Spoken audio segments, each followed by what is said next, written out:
नमस्कार, आप देख रहे हैं एसपी9 न्यूज। स्वागत है आप सभी का आज की इस बड़ी खबर में। बड़ी खबर की शुरुआत इस वक्त हम कर रहे हैं उपराष्ट्रपति चुनाव से।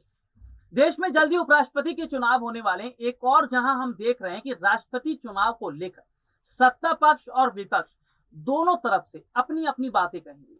सत्ता पक्ष द्रौपदी मुर्मू के जीतने की बात कर रहा है, विपक्ष जो है वो यशवंत सिन्हा के जीतने की बात करा। लेकिन इन सब के बीच उपराष्ट्रपति चुनाव की अगर बात करें, देखिए बीजेपी ने बहुत सारी लिस्ट तो तैयार कर ली है, लेकिन कांग्रेस भी आहिस्ता आहिस्ता कदम रख रही है। वो कहावत तो आपने सुनी है ना कि दूध का जला छाछ भी फूक फूक के पीता है, तो बिल्कुल वही है। और ऐसे में माना जा रहा है कि अगर उपराष्ट्रपति चुनाव के लिए विपक्ष तैयारी कर रहा है और अगर पूरी विपक्ष की तरफ एक नजर दौड़ाई जाए, तो सबसे बड़ी बात कांग्रेस में हम देख रहे हैं गुलाम नबी आजाद का रोल बहुत बड़ा है। तो क्या कांग्रेस गुलाम नबी आजाद पर बड़ा दांव खेल सकती है? और क्या माना जा रहा है कि अगर कांग्रेस गुलाम नबी आजाद पर बड़ा दांव खेलती है तो इसका साफ सीधा मतलब ये है कि गुलाम नबी आजाद ही हैं जो विपक्ष की तरफ से उपराष्ट्रपति पद के लिए खड़े होंगे। और अगर उपराष्ट्रपति पद के लिए वो खड़े होते हैं तो बीजेपी के लिए परेशानियां बढ़नी तय है।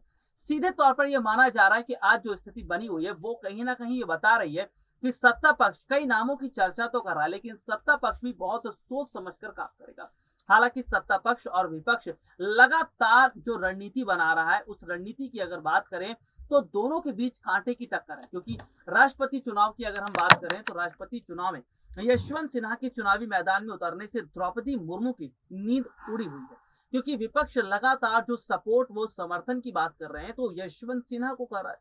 विपक्ष लगातार यशवंत सिन्हा को जिस तरह समर्थन कर रहा है, तो इसका सीधे तौर पर मतलब तो यही बन रहा है ना कि यशवंत सिन्हा का को विपक्ष का समर्थन, इसका मतलब है कि बीजेपी कहीं ना कहीं अब बहुत पीछे पिछड़ती नजर आ रही है। हालांकि द्रौपदी मुर्मू ने भी हार नहीं माना है, लगातार विपक्षी पार्टियों से सहयोग मांग रही है, लगातार विपक्ष से जो है वो समर्थन मांग रही है। और क्या विपक्ष उन्हें समर्थन देगा, ये एक बहुत बड़ी बात रहेगी।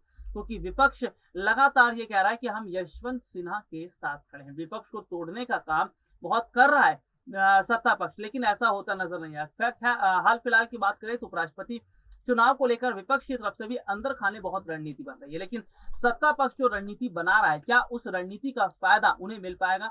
या गुलाम नबी आजाद जैसे नेता पर अगर बड़ा दांव खेलती है कांग्रेस पार्टी, तो क्या वाकई गुलाम नबी आजाद के जीतने के चांस ज्यादा है? क्योंकि गुलाम नबी आजाद को अगर खड़ा किया जाता है उपराष्ट्रपति पद के लिए तो शायद विपक्ष भी हामी भरता नजर आएगा, क्योंकि बहुत सीनियर लीडर हैं, बहुत बड़ी उनकी पोजीशन है। और सीधे तौर पर अगर बात करें तो गुलाम नबी आजाद चाह भी रहे थे कि कुछ बड़ा उन्हें पद दिया जाए, तो शायद गुलाम नबी आजाद को ये तोहफा तो नहीं मिलने जा रहा है। गुलाम नबी आजाद को अगर ये तोहफा मिल रहा है तो समझ लीजिए बहुत बड़े हद तक बदलाव हो रहा है, समझ लीजिए बहुत बड़े हद तक चीजें बदलती नजर आ रही है। तो कहीं ना कहीं मौजूदा समय के अंदर जो हालात हैं, जो स्थिति है, वो ये सीधे तौर पर बता रही है कि आने वाले समय में किस तरह से बहुत बड़ा फेरबदल होता नजर आएगा। और विपक्ष लगातार जो कोशिश कर रहा है उससे बीजेपी की नींद हो रही है। आज के लिए इतना ही, आपसे फिर दोबारा मुलाकात होगी, तब तक के लिए इजाजत दीजिए, नमस्कार।